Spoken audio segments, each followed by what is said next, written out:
Before you make an offer on a home in North Carolina, you need to understand the difference between due diligence fee and earnest money. Really a difference? Yes, there is a difference.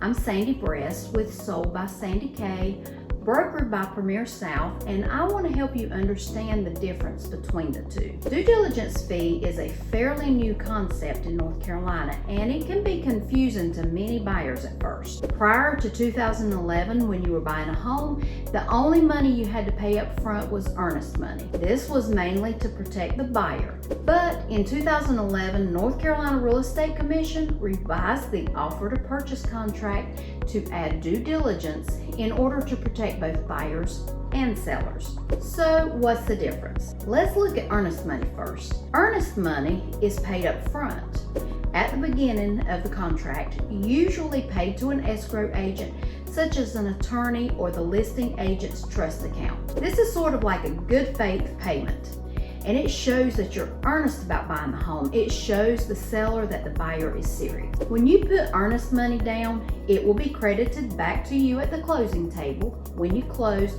But on the flip side, if the contract falls through for any reason, such as problems with financing, loss of job, bad inspections, the buyer may be entitled to get that earnest money back. And this sort of gives an out to the buyer, but not so much the seller. When the house went under contract, the seller took the house off the market, possibly losing out on other buyers, and started packing everything to move. That's why the North Carolina Real Estate Commission came up with the due diligence fee. So what is the due diligence fee?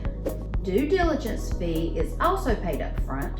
However, unlike earnest money, the due diligence fee is paid directly to the seller. The seller gets to deposit this into their personal account, and they get to keep the money no matter what. Therefore, if the buyer backs out, they do not get the due diligence fee back. Remember, it's the seller's to keep no matter what. But on the flip side, if the deal closes, that amount will be credited back to the buyer at the closing table, showing that they have already paid that money towards the purchase of a home, therefore acting as a deposit paid to the seller.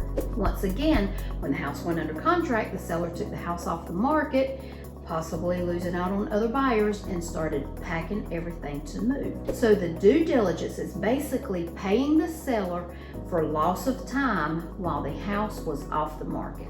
Anytime we're in a seller's market, due diligence fee is crucial.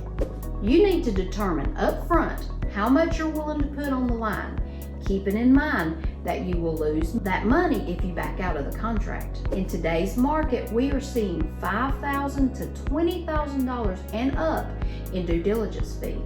You need to offer what you feel comfortable with, but remember, larger due diligence fees speak volumes to sellers, many times influencing their decision to accept offers.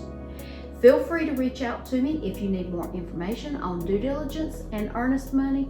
I'd be glad to help in any way I can. I'm Sandy Brest with Sold by Sandy K, helping you move in the right direction.